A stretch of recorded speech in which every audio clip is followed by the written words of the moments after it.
Assalamualaikum warahmatullahi wabarakatuh. Perkenalkan, saya adalah Arif Fitrian, Sarjana Pendidikan Islam. Saya adalah calon guru penggerak angkatan 11 dari SDN 15 Weserdang. Saya melakukan aksi nyata untuk modul 1.4 tentang budaya positif.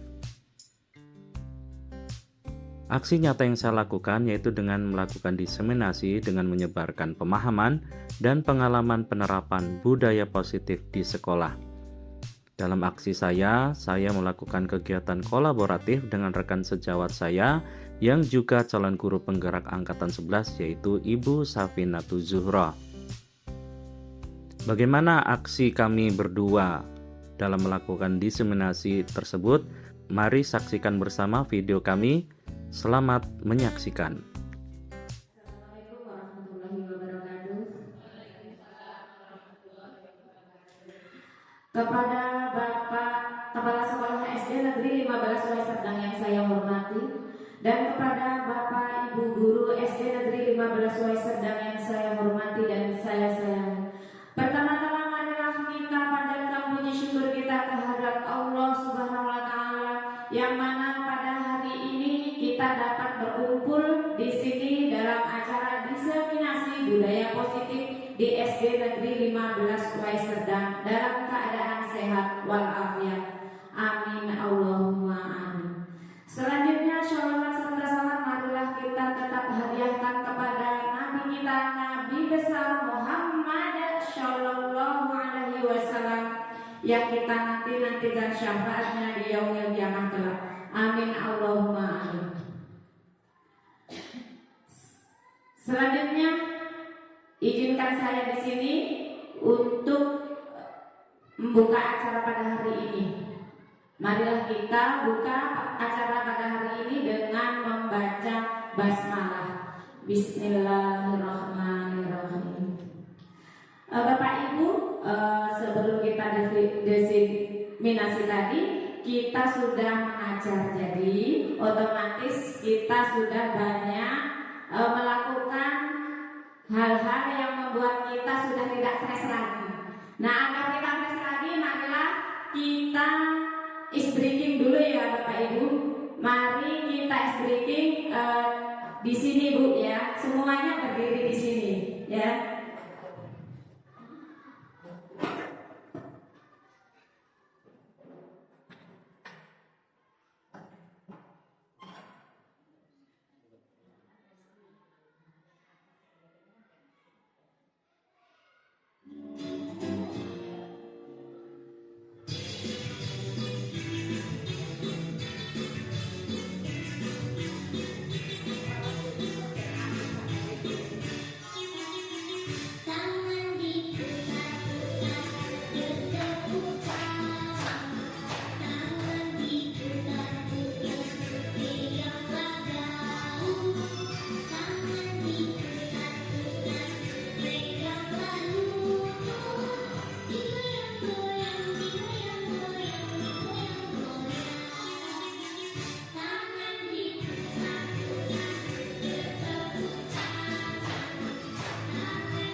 ya ibu-ibu? Iya.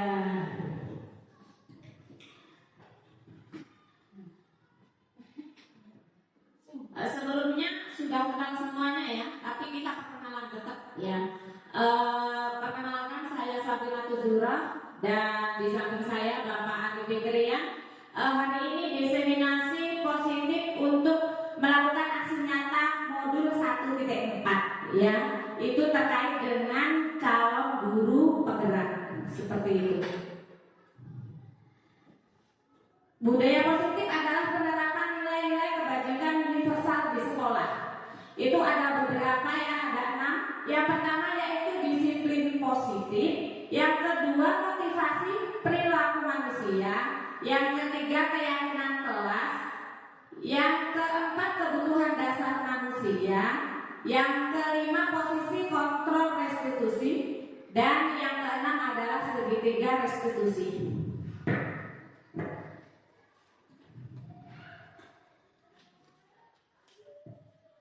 Seperti cita-cita kita kemarin itu, kita sudah mempunyai cita-cita yaitu mempunyai lingkungan yang aman dan nyaman.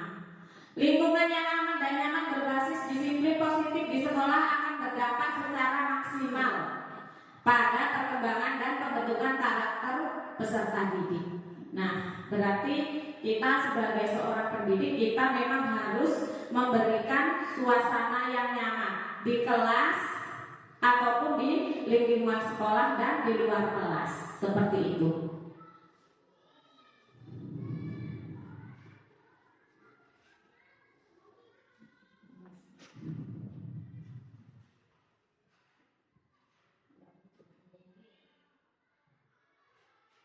Perubahan paradigma stimulus, respon, dan teori kontrol. Bisakah kita mengontrol seseorang? Bisa atau enggak Bapak Ibu? Bisa atau enggak kita mengontrol seseorang? Itu ada paradigma ya, perubahan. Kalau ini perubahan paradigma stimulus, respon, dan teori kontrol. Itu kalau yang stimulus respon itu kita mencoba mengubah orang agar berpandangan sama dengan kita. Itu teori lama kita. Kita mengajari anak supaya anak itu sama persis dengan kita. Iya kan Bapak Ibu? Iya kan, seperti itu. Orang lain bisa mengontrol saya bisa mengontrol orang lain. Pemaksaan ada pada saat bujukan gagal. Model berpikir menang kalah. Itu teori yang lama. Tapi kalau sekarang yaitu teori kontrol ya. Kita berusaha memahami pandangan orang lain tentang dunia. Semua perilaku memiliki tujuan. Anda tidak bisa mengontrol orang lain.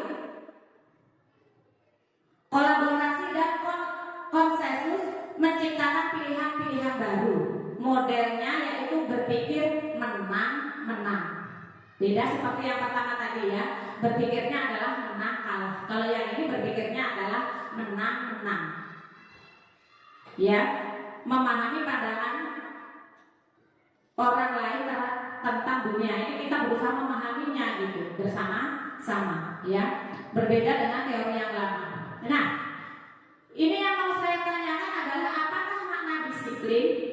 Nah, coba Ibu bisa menjawab apakah makna disiplin? Ya, silakan Ibu.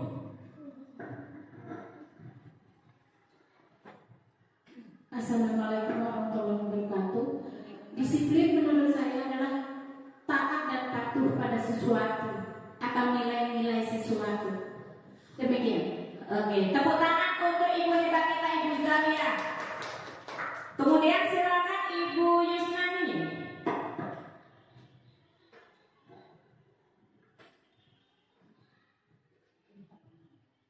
Assalamualaikum warahmatullahi wabarakatuh. Waalaikumsalam warahmatullahi wabarakatuh. Disiplin adalah menumbuhkan disiplin dan mendorong dalam diri anak tanpa hukuman dan hadiah.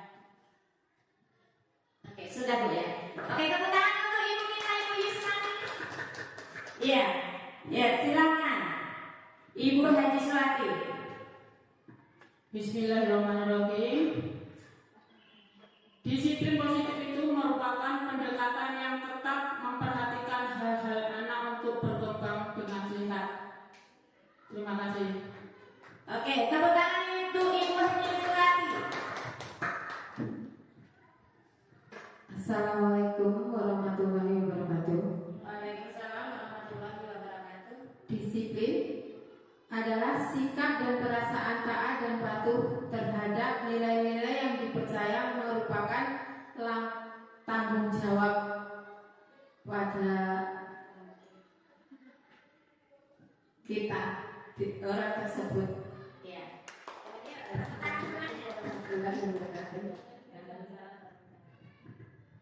Ya, assalamualaikum warahmatullahi wabarakatuh. Disiplin adalah kondisi seseorang ketika sanggup mematuhi peraturan, kemudian mematuhi tata tertib, nilai yang berlaku itu atas dasar kesadaran diri tanpa paksaan dari orang lain. Demikian. Assalamualaikum warahmatullahi wabarakatuh. Untuk kita semua. Iya. Semua yang dijawab oleh Ibu tidak ada yang salah, semuanya memang betul seperti itu.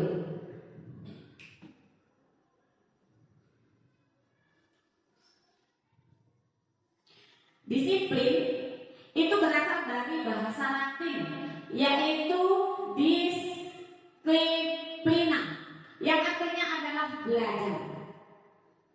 Mana asal dari kata ini berkonotasi dengan disiplin diri dari murid-murid Socrates dan Plato. Disiplin diri membuat orang menggali potensinya menuju sebuah tujuan apa yang dia hargai.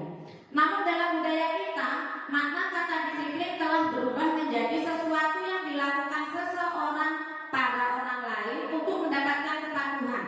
Kecenderungan umum adalah menghubungkan kata disiplin dengan ketidaknyamanan, bukan dengan apa yang kita hargai atau pencapaian suatu tujuan mulia. Itu makna disiplin seperti itu ya Bapak Ibu.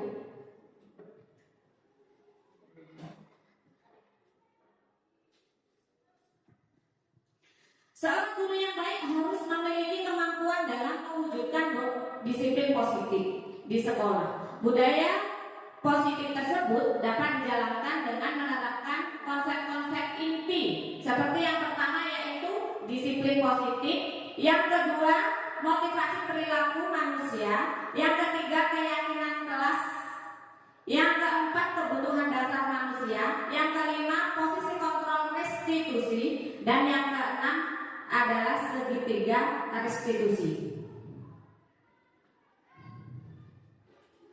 Disiplin positif belajar mengontrol diri dan menumbuhkan kesadaran diri berdasarkan nilai-nilai kebajikan. Contohnya, kita kalau pagi-pagi itu Bapak Ibu sudah bersalam-salaman dengan anak-anak itu juga sudah termasuk disiplin positif ya. Anak-anak hormat dengan kita menghargai anak-anak seperti itu. Bapak pendidikan kita Ki Hajar Dewantara menyatakan bahwa di mana ada kemerdekaan, disitulah harus ada disiplin yang kuat. Sungguh pun disiplin itu bersifat self-disiplin, yaitu kita sendiri yang mewajibkan kita dengan sekeras-kerasnya, tetapi itu sama saja. Sebab jikalau kita tidak cakap melakukan self-disiplin, wajiblah penguasa lain mendisiplinkan diri kita. Jadi kalau kita memang tidak bisa disiplin, yang mendisiplinkan adalah orang lain, seperti itu. Dan peraturan demikian itulah haruslah ada di dalam suasana yang merdeka. Itu adalah pemikiran dari Bapak pendidikan kita, Bapak Ki Hajar Dewantara.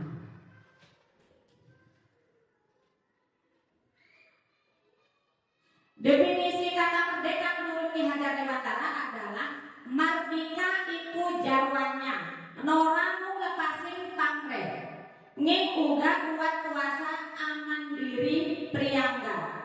Yang artinya yaitu merdeka itu artinya tidak hanya terlepas dari perintah, akan tetapi juga catat buat memerintah diri sendiri. Jadi kalau memang kita ini disiplin, nggak usah disuruh atau disiplinkan orang lain, kita sudah melakukan kedisiplinan tersebut. Dan kedisiplinan kita itu akan kita tularkan kepada peserta didik kita. Seperti itu. Yang selanjutnya yaitu nilai-nilai kebajikan universal. Nilai-nilai kebajikan adalah sifat-sifat positif manusia yang merupakan tujuan mulia yang ingin dicapai setiap individu. Nilai-nilai tersebut bersifat universal dan lintas bahasa, suku, bangsa, agama maupun latar belakang. Jadi di suku apapun itu juga sudah mempunyai nilai-nilai kebajikan universal seperti itu, ya.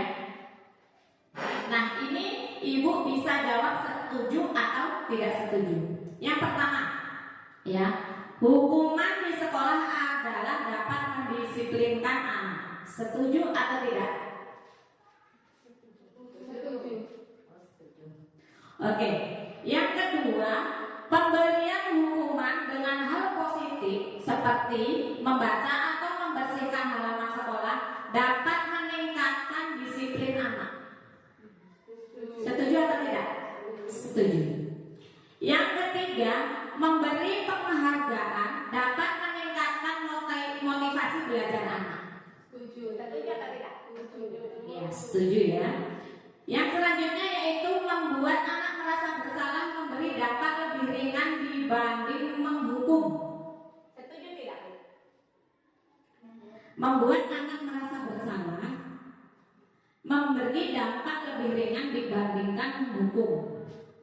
Setuju atau tidak? Setuju. Oke.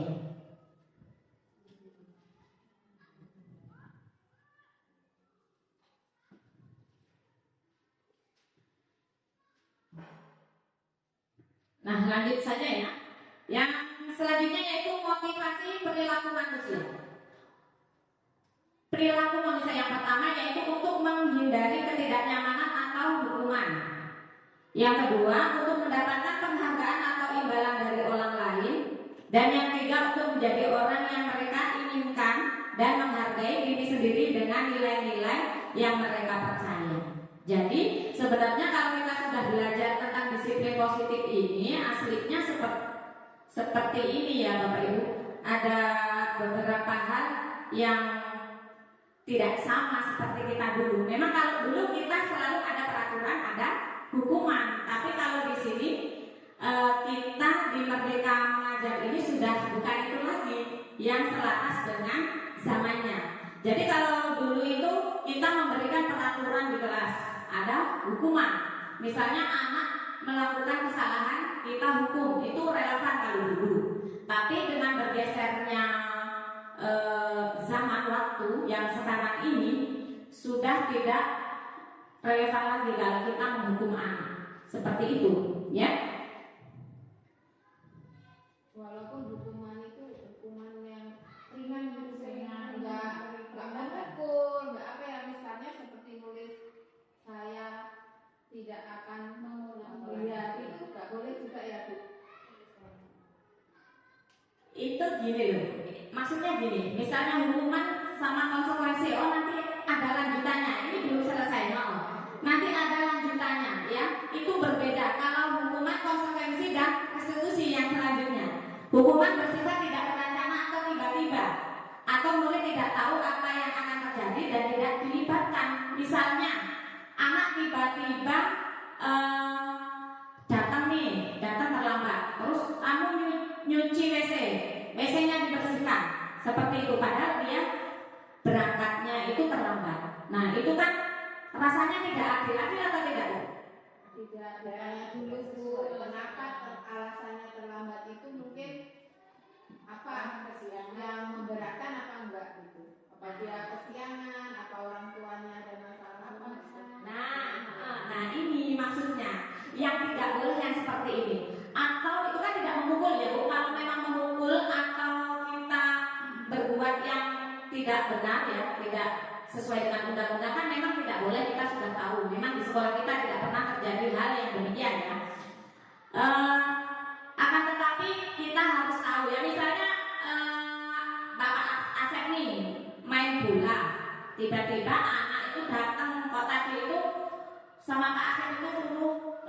3 kali.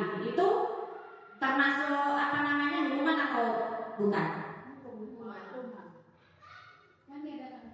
Datang terlambat, terus suruh lagi. Tapi itu pelajarannya PJOK. Kira-kira itu termasuk hukuman atau bukan? Hukuman. Oh, iya. Kalau apa namanya itu bedanya. Kalau misalnya saya sebagai guru kelas, terus anak terlambat datang, kok saya suruh lari 3 kali di lapangan, itu tidak adil, makanya namanya hukuman. Akan tetapi kalau guru PJOK itu menyuruh anak untuk lari 3 kali, lah mereka tadi sudah lari yang lainnya juga, itu bukan hukuman tapi konsekuensi. Itulah bedanya hukuman dengan konsekuensi, kan seperti itu.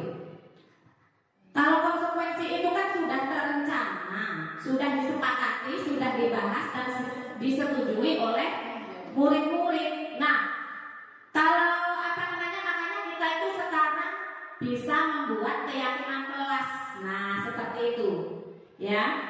Nanti kita pandu untuk membuat keyakinan kelas juga. Itu menggunakan konsekuensi, bukan peraturan kelas. Kalau dulu kita buatnya di kelas itu kan peraturan kelas. Kalau sekarang mulai hari ini kita akan membuatnya adalah keyakinan kelas, seperti itu.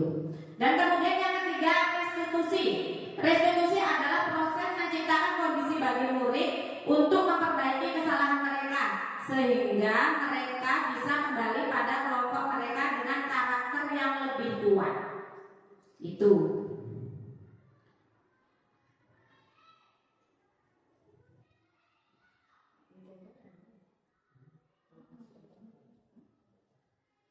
Dibacakan aja ya. Ini misalnya ada 3 guru. Ini masih yang pertamanya itu mencatat 100 kali di dalam buku kalimat, saya tidak akan terlambat lagi karena terlambat ke sekolah. Nah, ini hukuman atau konsekuensi? Nah, pas itu benar, hukuman. Tepuk tangan untuk Ibu Emiati. Yang kedua, lari mengelilingi lapangan basket 2 kali karena terlambat hadir di sekolah. Ayo, tepuk tangan untuk Ibu. Kemudian, murid diminta untuk push up 15 kali karena tidak menggunakan masker ke sekolah.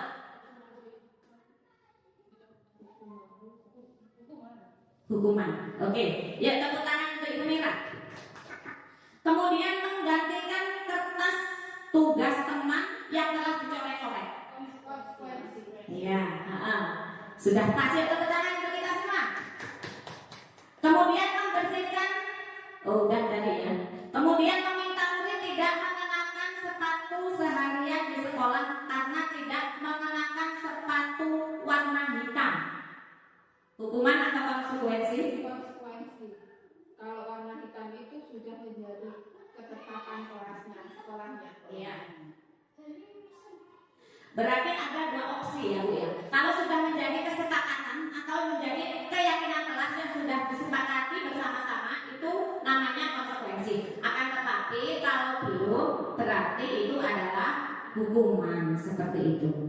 Kemudian lari mengelilingi lapangan basket 2 kali karena terlambat 10 menit untuk pelajaran PJOK. Apa Ibu? Iya, konsekuensi. Iya, berarti sudah bisa membedakan ya.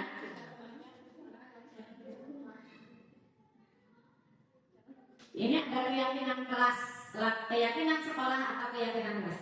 Guru berperan dalam mewujudkan terbentuknya keyakinan sekolah atau kelas dengan kesepakatan antara guru dengan murid. Keyakinan sekolah kelas berupa pernyataan-pernyataan universal yang mudah diingat dan dipahami dan harus diterapkan di lingkungan sekolah. Kira-kira apakah kalimat keyakinan kelas itu? Boleh memberi contohnya Ibu? Keyakinan kelas. Coba Ibu Mira.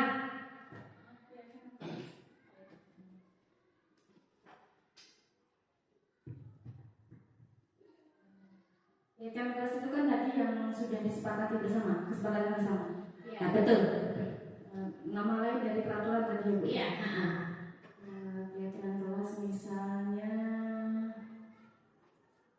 jika ada salah satu dari anggota yang piket pada hari itu sesuai dengan jadwal, dia tidak mengerjakan piketnya, maka bisa diberikan konsekuensi yang sesuai dengan itu berdasarkan kesepakatan kelas gitu. Iya, boleh seperti itu ya. Tepuk tangan untuk Ibu Mira. Iya. Contohnya dari keyakinan kelas yaitu hadir tepat waktu, seperti itu kan. Berdoa sebelum pelajaran dimulai, wajib membawa perlengkapan alat tulis. Itu sudah menjadi kesepakatan kelas. Nah, di sini Ibu wali kelas kita semua bisa membuat keyakinan kelas. Contohnya seperti ini. Ini keyakinan kelas yang sudah saya buat di kelas 6, seperti ini. Yang pertama yaitu hadir tepat waktu, seperti itu.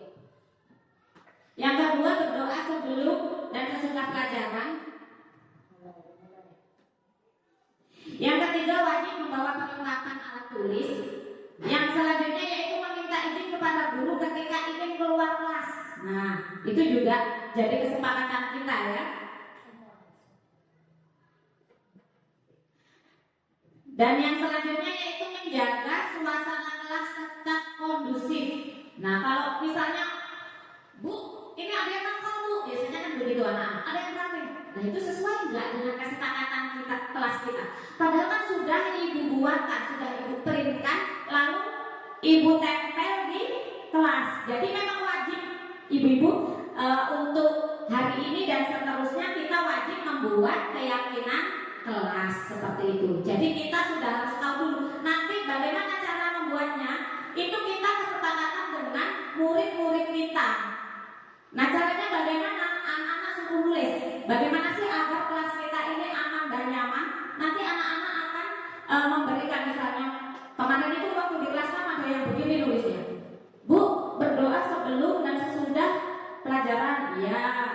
Terus ada lagi nanti ditempel kayak kemarin itu pakai post-it, ditempelkan di sini seperti itu. Nah, agar kita nanti enak ya, mengimplementasikan di kelas. Jadi kita belajar juga. Satu guru membuat satu keyakinan kelas, nanti ditempel di sini ya. Seperti itu. Nanti untuk mencontohkan anak-anak kita yang di kelas, silakan Ibu menuliskan keyakinan kelas.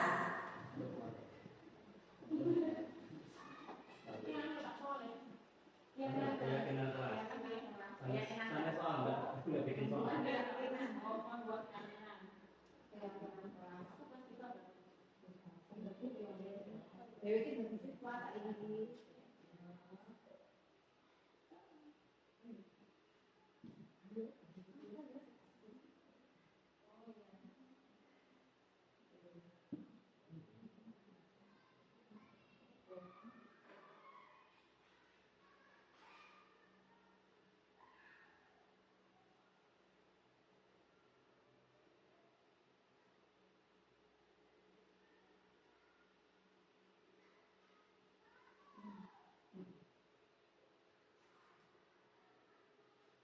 Satu saja.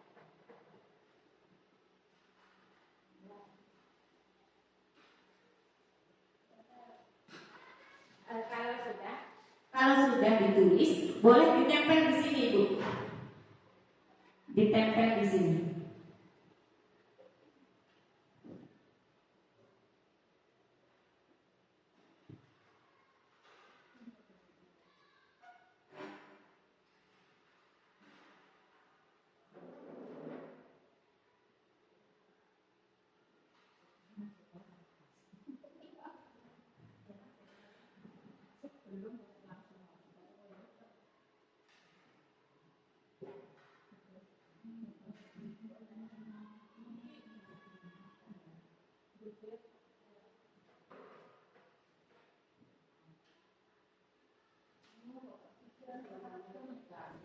Nah, oke. Ini kita sudah membuat satu keyakinan kelas, ya. Boleh yang satu guru untuk membacakan keyakinan kelas di sini. Silakan, Ibu Eni Rianti.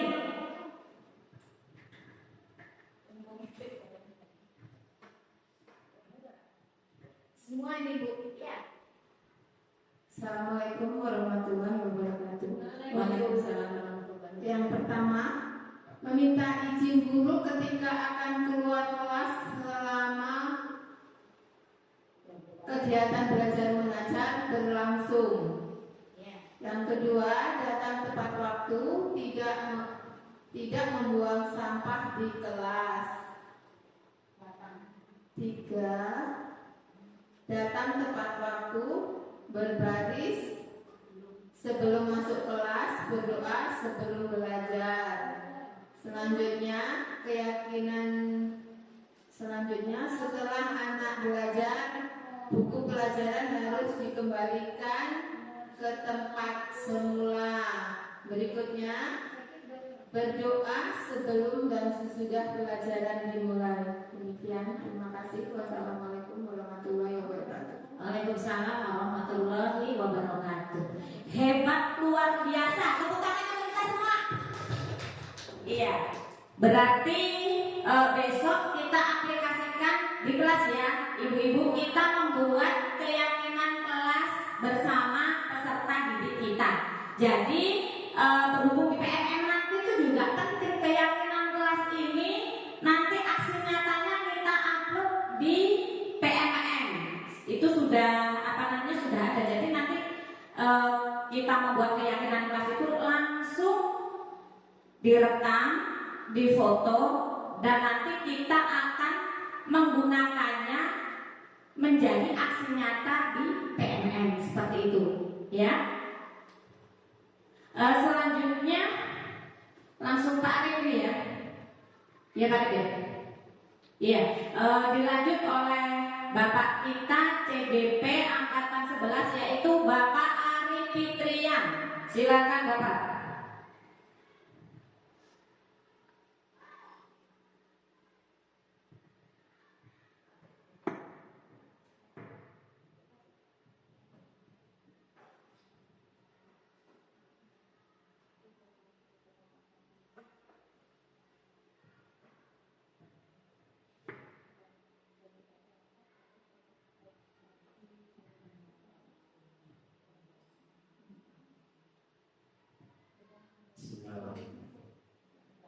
Assalamualaikum warahmatullahi wabarakatuh.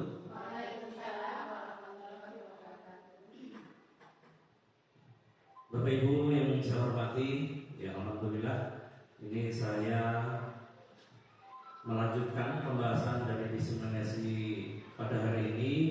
Ya pada dasarnya kami ini kegiatan ini kolaboratif, yang bekerja sama untuk mengefektifkan waktu karena kita di sekolah yang sama antara Bu Sabina Suturo dan saya di sekolah yang sama, maka kegiatan ini pun kami lakukan bersama supaya pemahaman tentang tema kita kali ini adalah lebih utuh lagi.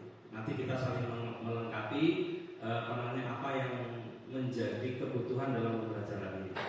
Baik, tadi sudah disampaikan bahwa ada paradigma baru. Paradigma itu sudut pandang, cara memandang yang baru tentang pendidikan kita. Kalau dulu pembelajaran kita itu apa-apa semuanya guru. Murid harus menurut sama guru. Semua yang menentukan guru. Jadi seolah-olah ya seperti guru itu adalah dewa, seperti guru adalah Tuhan. Jadi tahulah apa kebutuhan murid. Jadi semua murid harus sujud menyembah sama gurunya. Itu paradigma lama. Ya, sehingga banyak hal-hal yang kita lakukan justru kadang malah tidak mencukupi apa yang dibutuhkan murid. Ya. Pada dasarnya malah kalau yang kita pakai dulu, kita itu tidak mencukupi apa yang menjadi kebutuhan murid, tapi memaksakan untuk makan apa yang tidak dibutuhkan oleh mereka. Misalnya gini, contoh, ada anak dengan naik kelas ya, dari kelas 2 ke kelas 3. Dari kelas 2 ke kelas 3 kemampuan membacanya kurang nih. Kemampuan membacanya kurang. Sedangkan anak yang lain itu kemampuan membacanya ada yang lebih kuat, ada yang pintar banget gitu. Ketika kita masuk di kelas, kalau dulu pokoknya entah dia pintar baca atau enggak, kita menyampaikan pelajaran, anak harus mengikuti, gitu ya. Pokoknya paham nggak paham, inilah yang saya sampaikan, gitu. Dalam arti kita tidak mengukur kemampuan anak dulu, apakah anak siap menerima pembelajaran dari kita. Padahal anak punya kesulitannya ternyata ada sebagian anak yang membacanya kurang mampu, belum siap belajar gitu. Nah, kemudian kita kasih materi dengan cara yang sama dengan anak yang pintar membaca. Nah, itu konsep yang dulu, ini ternyata banyak hak anak, kebutuhan anak itu yang tidak terpenuhi karena kita tidak memberikan sesuai dengan kebutuhannya. Nah, paradigma yang baru, ya, kita bukan lagi menjadi dewa, bukan lagi menjadi Tuhan sebagai segala sumber kebenaran, tetapi kita melayani apa yang menjadi kebutuhan murid. Misalnya pelajaran bahasa Indonesia membaca, temanya tentang tentang upacara bendera. Kegiatannya membaca. Ketika kita melihat ada anak kemampuan membacanya ini sedikit, yang satunya lagi kemampuannya mau membaca yang 2 halaman 10 menit kelar, tapi ada satu anak yang setengah halaman aja setengah hari mungkin nggak kelar gitu.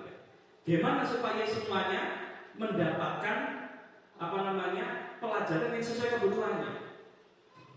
Nah, ini yang kita kemudian menyesuaikan apa yang dibutuhkan anak yang belajar membacanya belum sanggup baca banyak, maka kita kasih materi yang sesuai untuk dia. Bacaannya jangan banyak-banyak, tapi materi masih terkait dengan materi yang sama. Misalnya tulisannya gede-gede, gitu kan? Tulisannya gede-gede, materinya nggak terlalu banyak dan hanya kalimatnya sederhana-sederhana. Ya. Kemudian untuk anak yang bacanya lebih bagus, kasih materi yang bacanya lebih banyak, materinya muatannya lebih banyak lagi. Nah, untuk anak yang sudah lebih lagi, nggak cukup dikasih bacaan, mungkin bisa disajikan gambar ataupun cerita, ataupun mungkin bisa kita kasih komik. Ini ada komik bagus nih, temanya tentang upacara bendera. Coba baca, nanti setelah itu silakan kamu ceritakan kembali. Jadi punya kebutuhan yang berbeda, kita memberikannya kebutuhan sesuai apa yang mereka butuhkan. Ini cara pembelajaran sekarang. Jadi tidak kita ngasih mentah-mentah anak harus menerima dari kita, padahal mereka nggak tahu. Makanya apa? Cenderung anak ketika kebutuhannya tidak tercukupi, mereka akan melakukan hal-hal yang mengganggu. Ya, misalnya apa? Ya ada yang tiduran, nggak fokus. Kenapa? Ya karena mereka punya kebutuhan yang tidak terpenuhi. Saya nggak mampu untuk membaca yang begitu banyak tulisannya kecil-kecil gitu kan, dalam waktu singkat. Nah maka gimana? Daripada saya ngikutin, nggak bisa ngikutin, malas mending turu aja gitu. Bisa jadi seperti itu. Kemudian ada lagi mungkin kamu nggak bisa ngikutin apa yang sudah disampaikan gurunya, akhirnya ganggu kawannya dan lain sebagainya. Nah itu karena mereka punya kebutuhan yang kebutuhannya tidak terpenuhi. Nah, di pembelajaran zaman sekarang kita tidak lagi menggunakan cara yang lama, yaitu guru adalah segalanya. Tapi sekarang bagaimana kita mencukupi apa yang menjadi kebutuhan murid. Nah, untuk melihat itu kita perlu tahu kebutuhan dasar manusia, karena nanti terkait dengan pelanggaran-pelanggaran anak yang sering terjadi di sekolah kita, yang sering kita temui, tidak lain dan tidak bukan itu karena ada kebutuhan dasar yang tidak terpenuhi. Karena ada kebutuhan dasar yang tidak terpenuhi, itulah makanya kita perlu tahu apa sih yang menyebabkan mereka melakukan hal itu. Nah, kemudian tadi sudah disampaikan yang menyinggung kembali tentang hukuman, konsekuensi, ada restitusi lagi.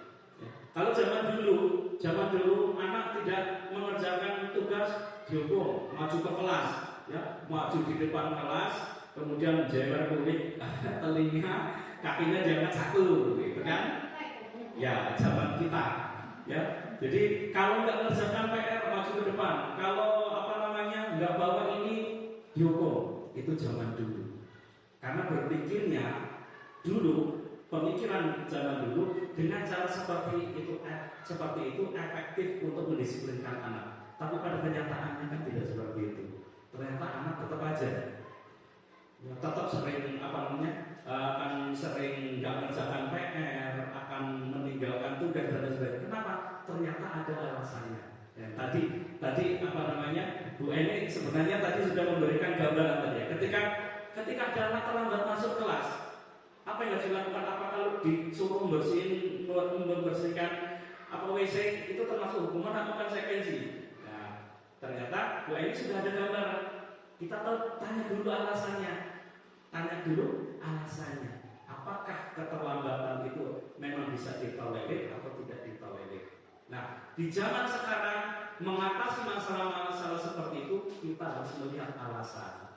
Kemudian dari alasan itu kita ngajak siswa untuk memperbaiki dirinya, ya, bukan lagi menghukum, tapi mengajak memperbaiki dirinya. Nanti yang dikenal dengan istilah restitusi. Nanti ada kita di bagian akhir akan belajar tentang restitusi. Nah, jadi kita tahu alasannya dulu. Ketika anak melakukan pelanggaran, melakukan sesuatu, pasti ada alasannya.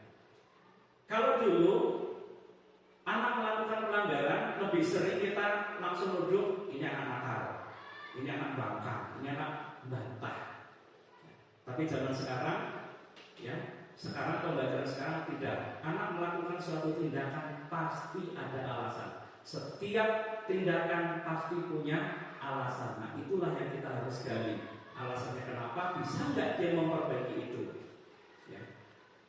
Nah, untuk itu kita akan pelajari tentang kebutuhan dasar manusia.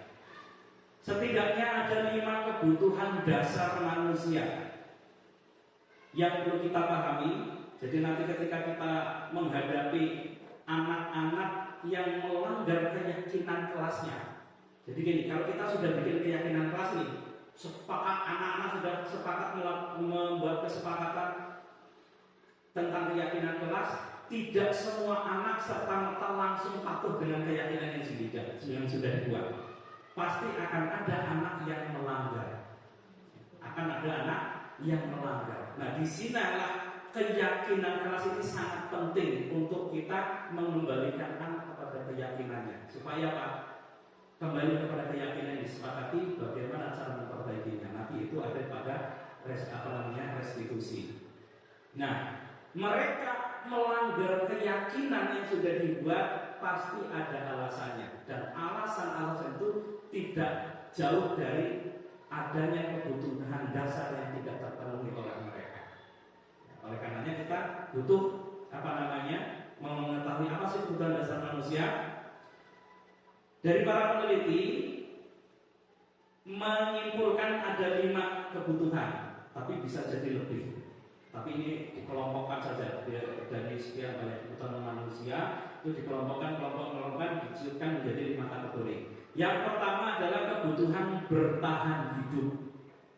Yang kedua, kasih sayang dan merasa diterima. Butuh kasih sayang dan merasa diterima. Ini juga nanti sering ketemu. Ini kalau di kelas 6, kelas 5 itu kasus kayak gini sering. Butuh kasih sayang dan merasa diterima. Kemudian butuhnya kebebasan. Butuh kebebasan. Kemudian butuh kesenangan. Butuh kesenangan. Dan yang kelima adalah butuhnya penguasaan atau kompetensi. Penjelasannya, kebutuhan manusia yang kaitannya dengan bertahan hidup. Untuk kebutuhan manusia yang kaitannya dengan bertahan hidup itu biasanya berkaitan dengan yang bersifat fisik. Untuk kebutuhan badan, ya misalnya makanan, kesehatan, ya tempat tinggal, pakaian, itu kaitannya dengan fisik. Misalnya gini, ada anak senang merebut makanan kawannya. Dari kelima kebutuhan dasar ini bisa anak itu salah satu atau kelima-limanya itu mereka kurang itu semua.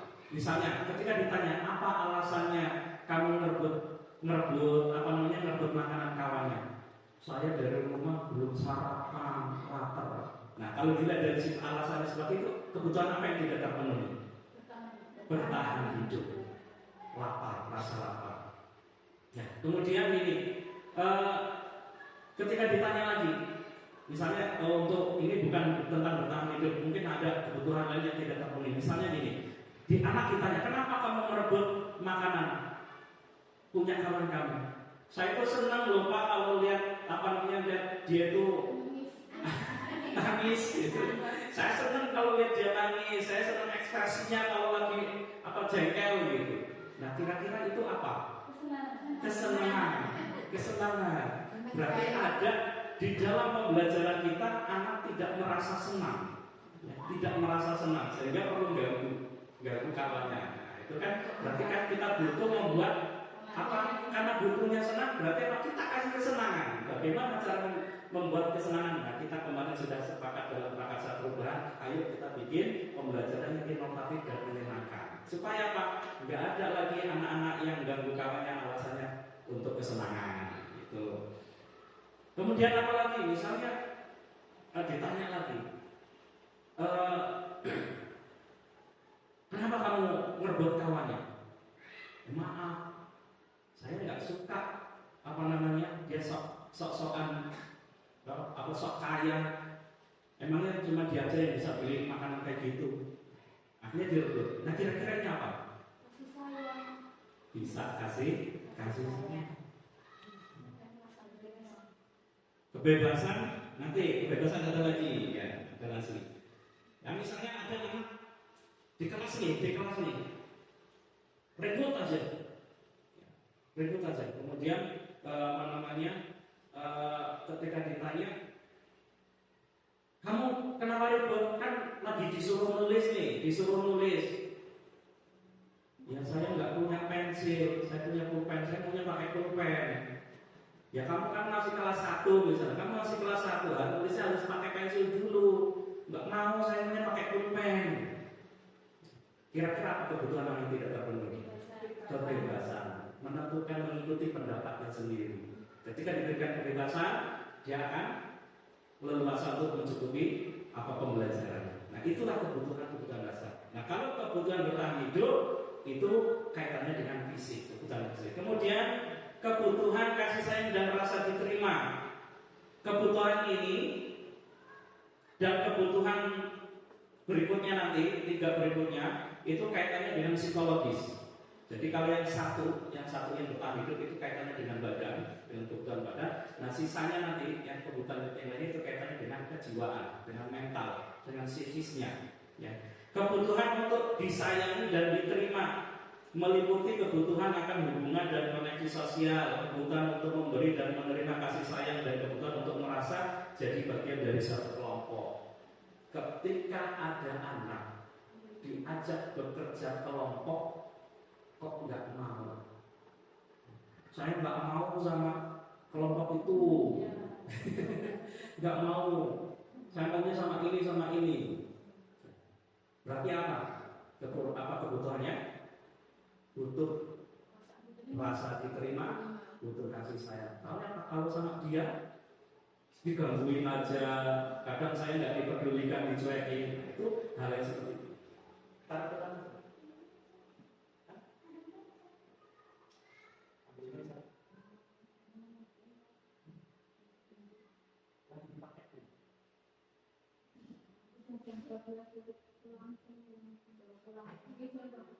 Kebutuhan rasa diterima.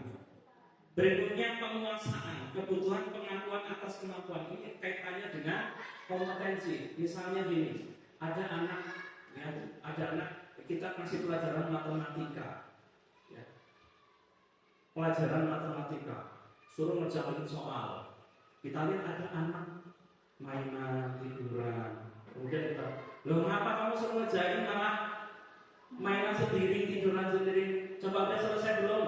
Diem, udah sini maju kerjakan ke depan. Sampai di depan diem aja, nggak ngerjain apa-apa. Kalau ketika dicek belum ada kerjaan diselesaikan. Kenapa? Nggak bisa, tidak bisa. Kemudian perilaku yang ditunjukkan itu karena dia tidak bisa, akhirnya apa? Nggak ngapa-ngapain, ya hanya tiduran, mainan sendiri. Karena ketidakmampuan dia melakukan, tidak punya kompetensi, tidak punya kemampuan. Nah, berarti kita harus memikirkan bagaimana anak ini punya kemampuan apa yang dibutuhkan oleh dia. Berarti apa? Apakah strategi mengajar kita itu memang nggak cocok sama dia, butuh strategi lain? Kalau yang lain bisa ngikutin, kenapa dia tidak? Berarti dia punya cara belajar sendiri. Itu juga perlu dipikirkan. Kira-kira yang cocok untuk dia itu yang seperti apa gayanya? Itu namanya kebutuhan penguasaan, kompetensi. Kalau saya nggak bisa ngapa-ngapa, sedangkan guru ngasih mata pelajaran yang saya nggak menguasai, jadi daripada ngikutin, mending dia aja tidur, atau kabur bolos. Itu salah satu alasan. Kemudian tentang kebebasan, itu tadi, ketika ada anak yang pendapatnya tidak diakomodasi,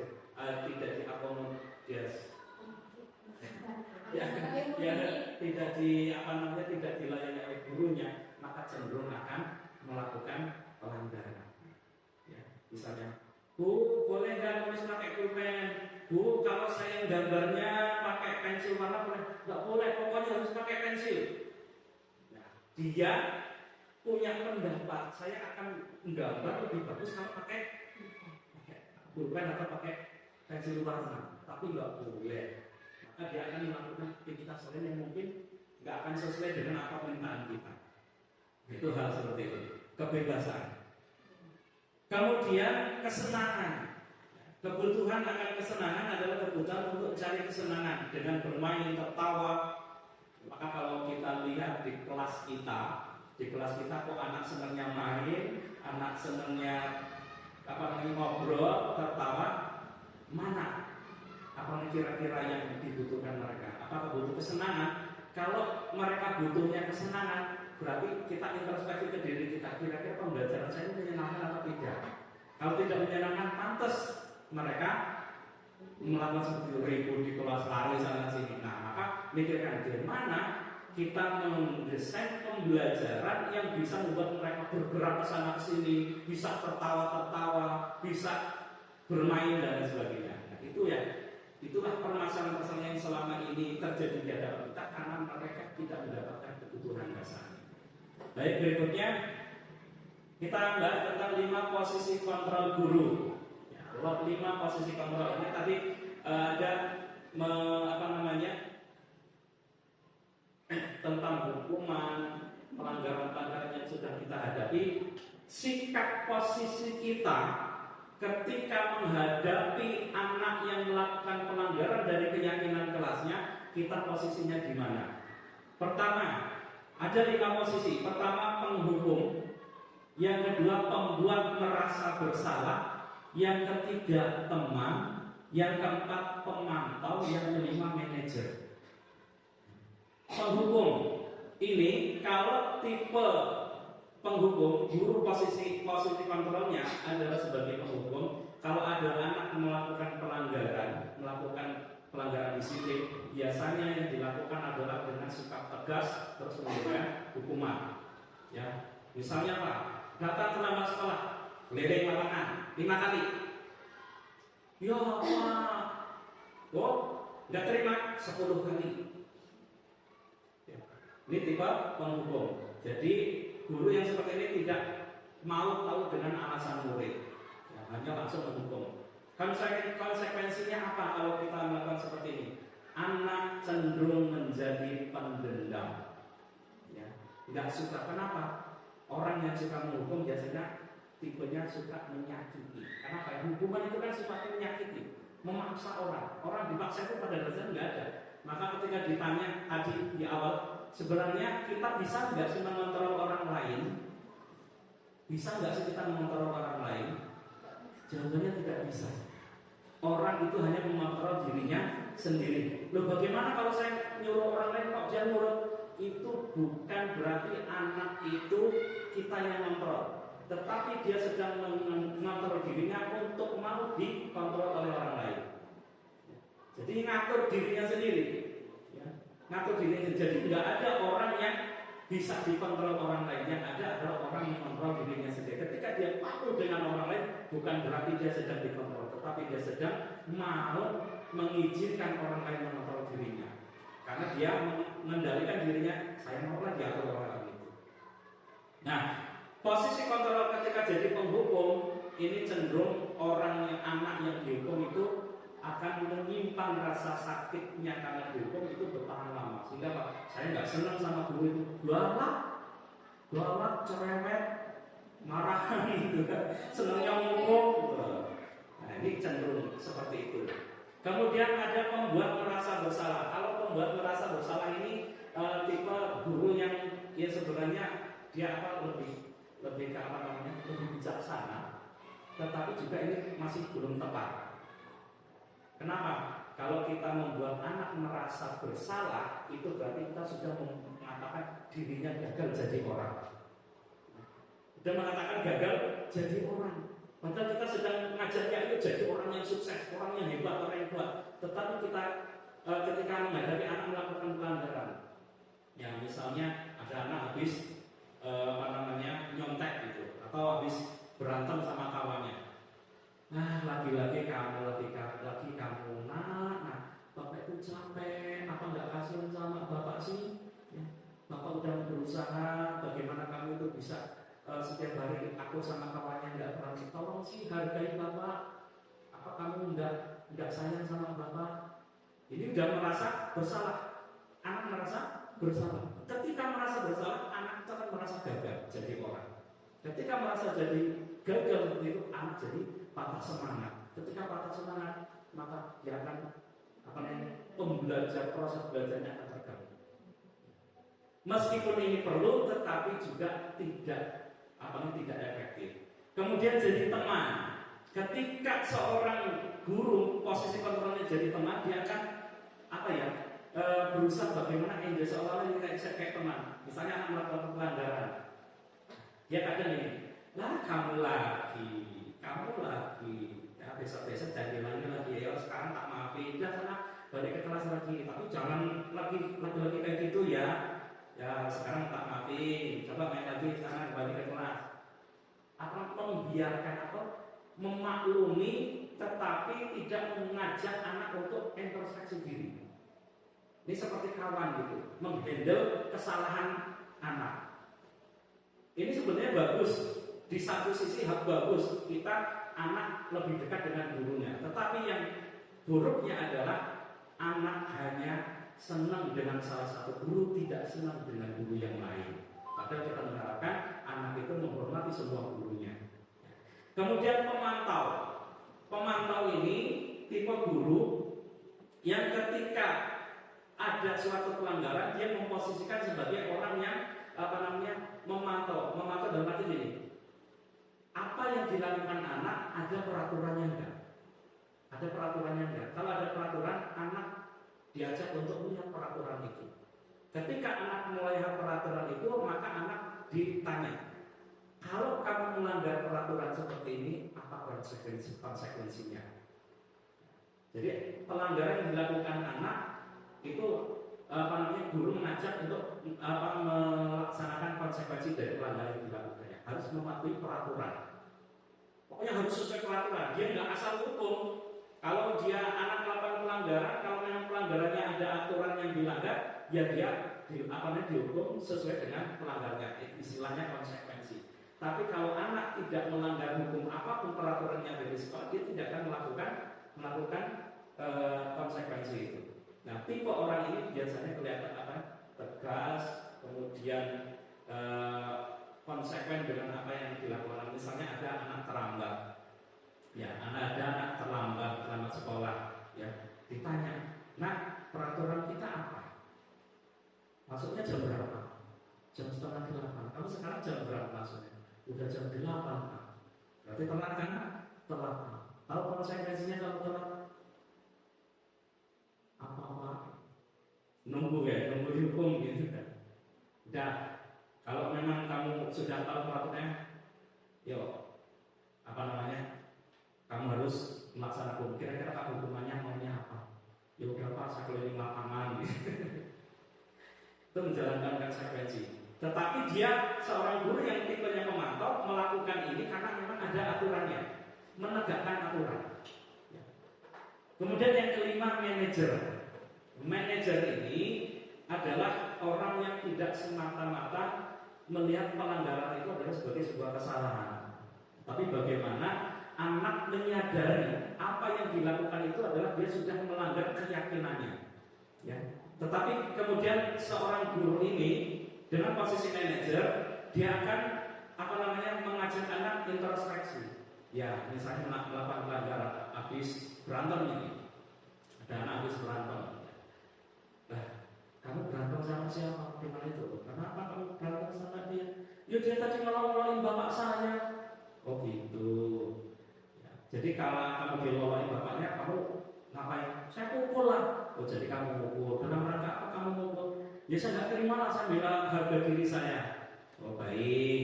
Ya kamu membela harga diri itu bagus gitu. Ya, membela harga diri itu bagus. Semua orang harus membela harga dirinya. Tapi ada cara yang lebih baik daripada membalas dengan pukulan.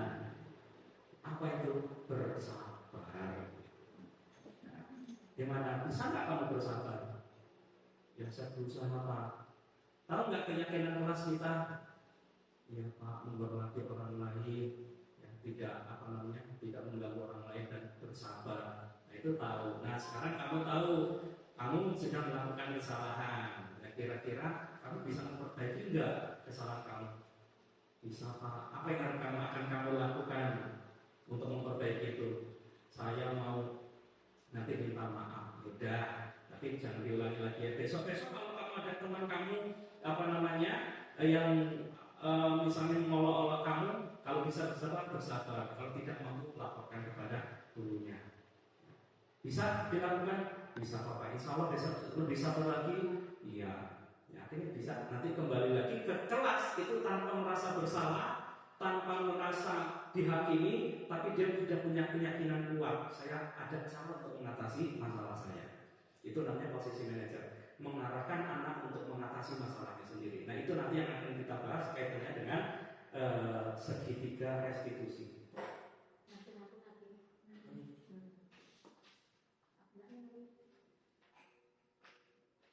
Nah kita masuk ke bagian 3 terakhir, ini tentang segitiga restitusi. Ini tadi posisi kontrol ini ada penghukum, pembuat merasa bersalah sebagai teman, pemantau atau manajer. Sebenarnya kalau kita melihat mana yang ideal pasti akan mengarahnya ke manajer. Tetapi itu tidak selalu harus seperti itu. Tetap kita arahnya ke manajer, tetapi kadang perlu juga kita menjadi seorang penghukum.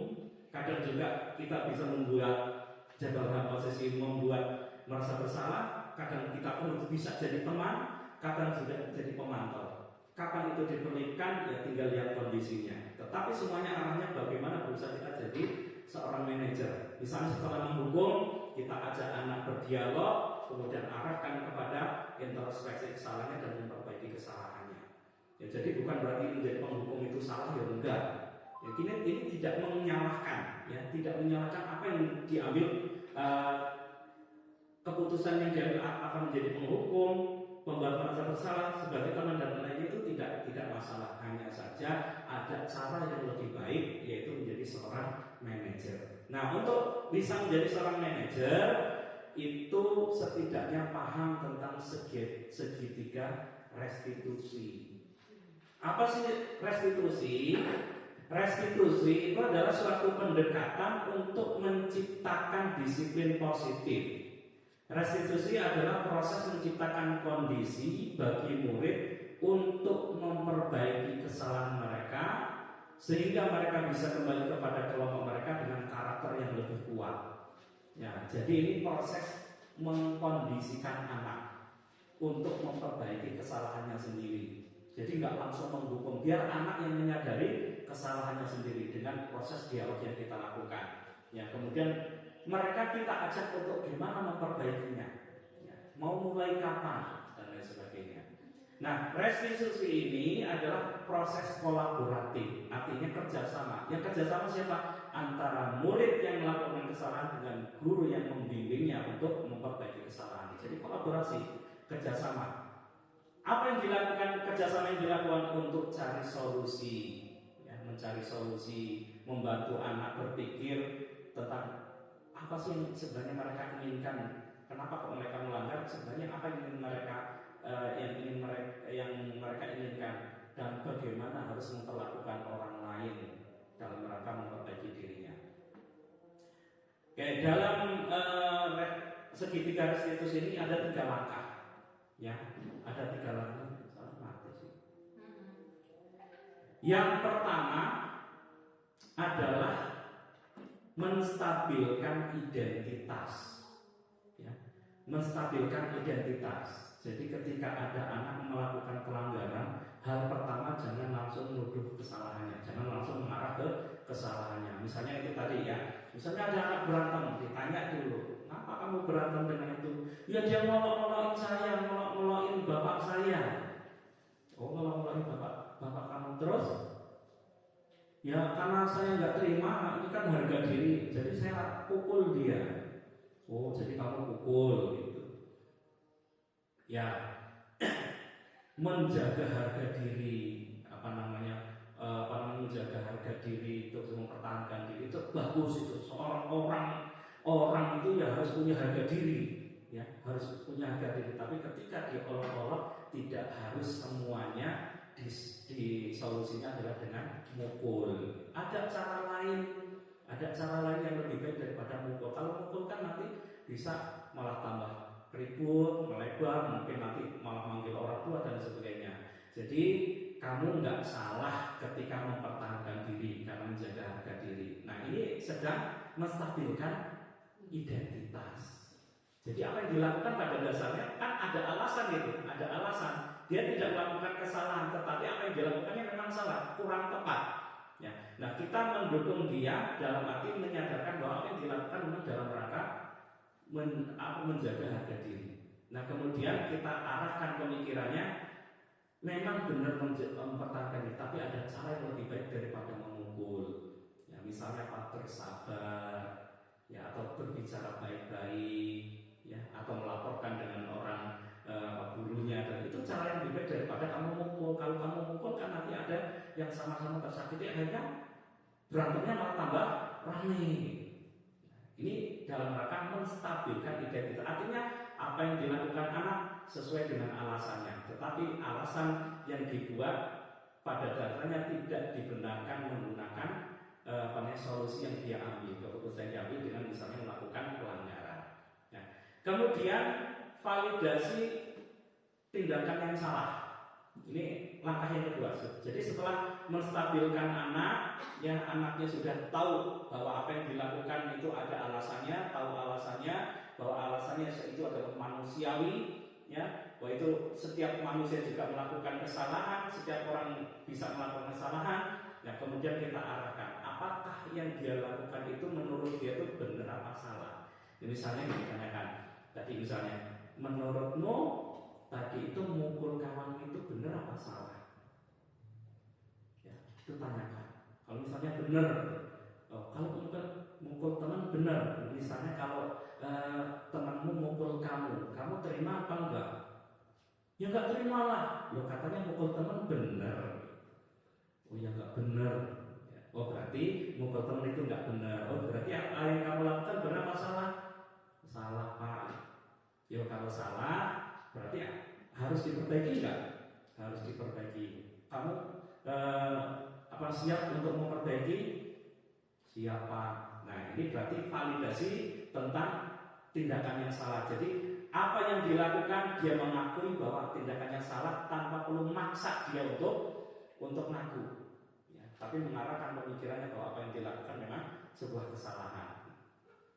Kemudian yang ketiga, menanyakan keyakinan. Jadi pelanggaran yang dilakukan pasti ada keyakinan yang sudah dilanggar. Kesepakatan kelas, keyakinan kelas yang sudah dilanggar apa? Ya, nanyakan keyakinan. Nah, kamu kan tadi mukul kawan, ya. Ada enggak? Kamu ingat enggak keyakinan kelas kita? Ingat Pak, apa keyakinan kelas kamu terkait dengan memukul orang?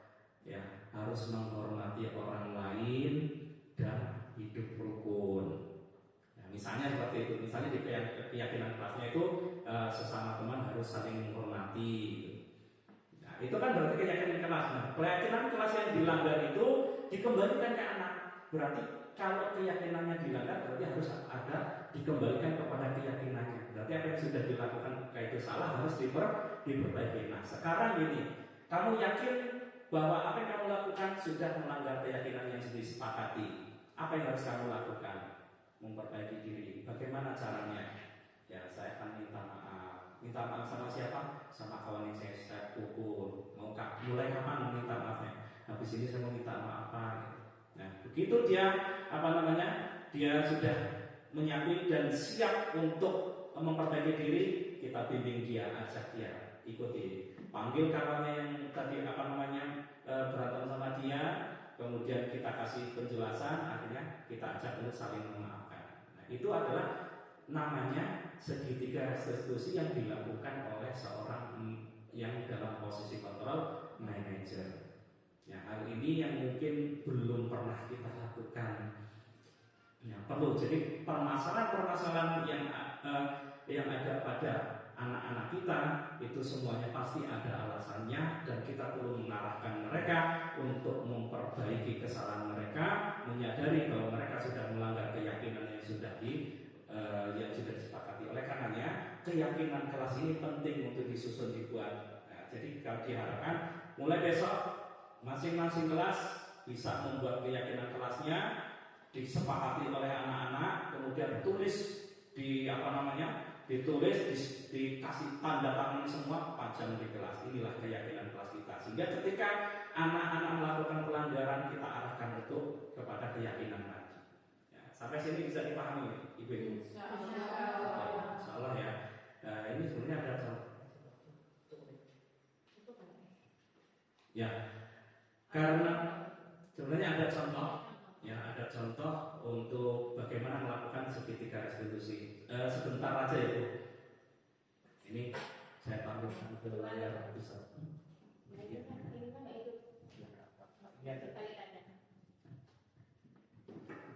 Siapa nih Bu? Kalau suaranya kan masih nyambung. Kemudian Bu.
Sampai sini selesai Bu.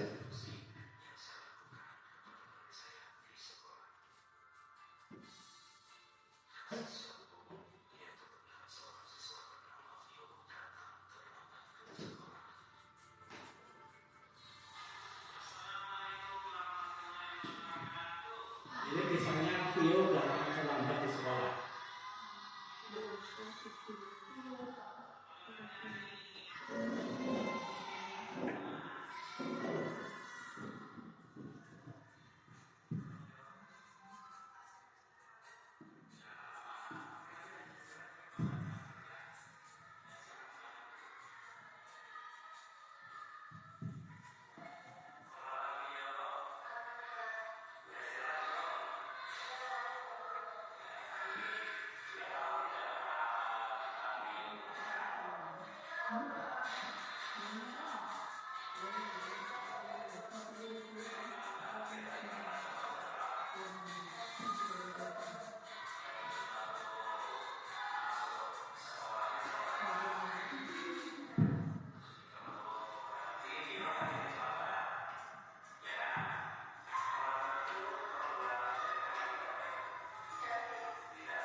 Itu contoh agak suaranya agak ini ya.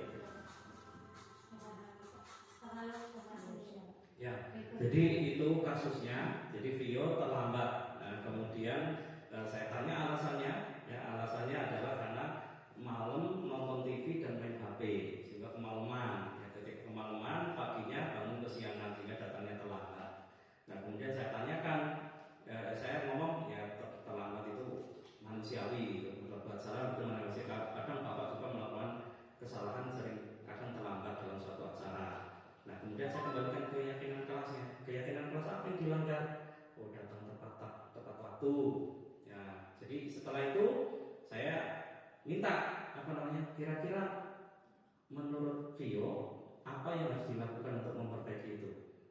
Ya harus tidur jangan terlalu malam dan nyetel alarm lebih pagi. Nah, setelah itu dia berjanji akan tidur lebih awal dan nyetel alarm lebih pagi. Nah, itu cara segitiga restitusi mengatasi masalah. Jadi mulai dari menstabilkan identitas, validasi tindakan yang salah, dan kemudian menanyakan tentang keyakinan. Itu cara kita mengatasi anak yang bermasalah dengan memposisikan sebagai manajer. Mungkin itu yang bisa kami sampaikan. Ada lagi? Cukup ya? Cukup. Yang mudah-mudahan bermanfaat. Insya Allah bisa diterapkan di kelas. Terutama kami nanti minta untuk keyakinan kelasnya diterapkan. Jadi nanti ketika sudah dibuatkan keyakinan kelas, kita mengatasi anak yang bermasalah, kita bisa kaitkan itu dengan keyakinan kelas yang sudah disepakati. Insya Allah mudah-mudahan bermanfaat. Saya akhiri, kalau ada kata-kata dari saya yang mungkin kurang pas atau kurang berkenan, saya mohon maaf yang sebesar-besarnya, dan mewakili Ibu Sakit Zuhro mohon maaf kalau menyita waktu